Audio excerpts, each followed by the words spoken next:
Hello and welcome to our final Dev Talk of 2020. In this Dev Talk, I want to talk a little about the past year and what you can expect for Albion in 2021, and I'm going to ask for your help later in this video. But first, let's talk about 2020. In this year, we brought some pretty major changes to Albion Online. We started the year with a complete overhaul of the Outlands. We introduced hideouts, open world territory battles, the Avalonians and their elite dungeons.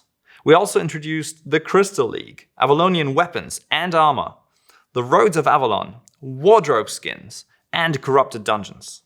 We added Outland banks, new UIs, 2 new languages, and made plenty of balance improvements. On top of this, we released an all-new mobile HUD and control scheme, auto-updating, and a beta for the Google Play Store version of Albion Online. Finally, just a short time ago, we delivered 20 vs 20 Crystal League battles and other adjustments for Season 11. In total, we released 29 updates and patches this year, not counting hotfixes, and that's more than 2 releases every 2 weeks. And the majority of this we did out of our homes. I'm immensely proud of the team, and you, the players, rewarded us with our busiest year yet. Albion now has consistently over 500,000 active players every month, and we're seeing some of the largest battles Albion has ever seen happening right now. And we're still growing in player numbers. So what can you look forward to in 2021? Well, as we recently announced, we're working on a massive overhaul of faction warfare to bring the experience of large open-world warfare to every player in Albion. At the same time, we're improving the Hellgates to make fair, small-scale PvP widely accessible and rewarding. Alongside these, we're working on loadouts, which will allow you to save, share, and quick equip item sets on your character. We're planning to deliver these features and more in our first update of 2021. When these are completed, we will have delivered almost all of the features outlined in our roadmap in March. But we already have new plans. For 2021, we want to focus on open world development and bring massive improvements to the world design of Albion Online. We want to rework the fundamental building blocks of the world, improving visual quality, but also improving navigation, reducing dead ends and nonsensical map layouts. We also want to improve many of the activities you engage in the open world. We want to rework the large static dungeons, making them accessible from different entrances and reworking their gameplay to make them exciting and high-value PvE and PvP hotspots. We also want to improve treasures to appear less predictably, triggering ad hoc, smaller-scale open-world encounters as they were intended to do. Finally, we want to make players aware of these opportunities by improving the world map and adding more information about ongoing activities. We also know that we want to improve the convenience of playing Albion Online in 2021. Our first update will include loadouts that you can use to quick equip, but we'll be looking to expand this functionality so you can also quick buy these loadouts from marketplaces.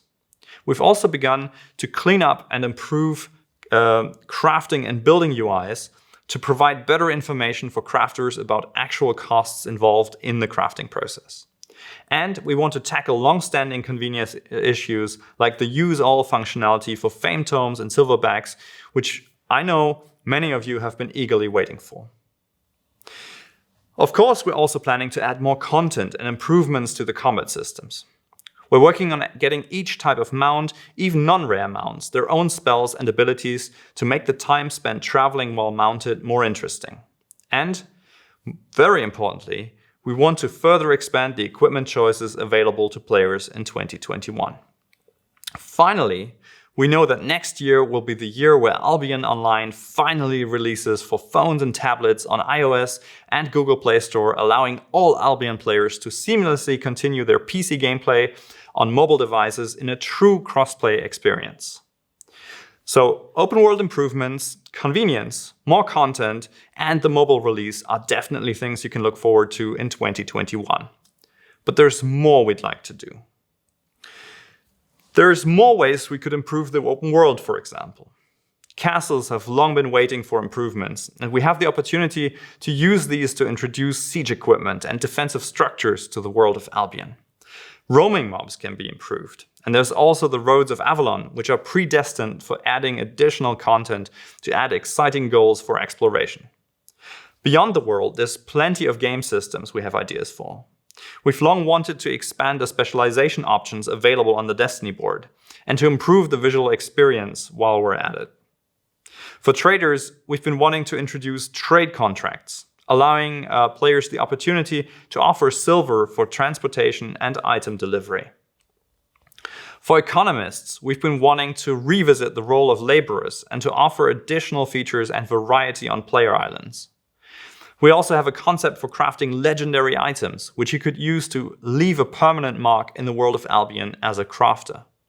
Of course, there's always ideas for adding new and exciting mounts and equipment choices, including things like gathering mounts and the possibility of expanding to a new tier of resources.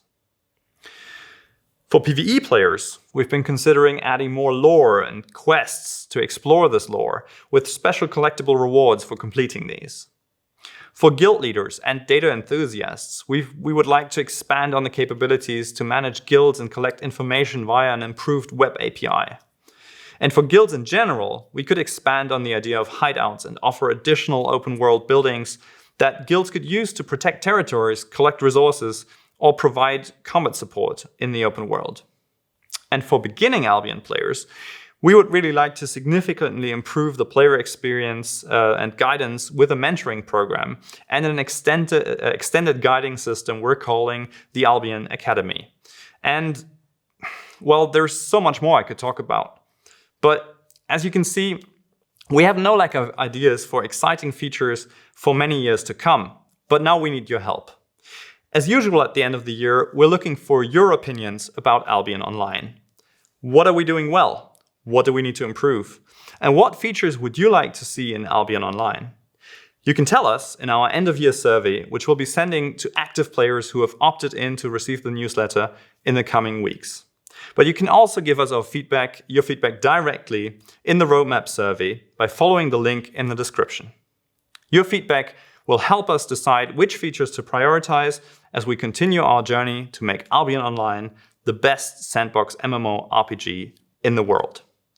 Thank you for your continued support. I wish you a great holiday season, and I'm very much looking forward to your thoughts on where you think we should take Albion Online in 2021 and beyond.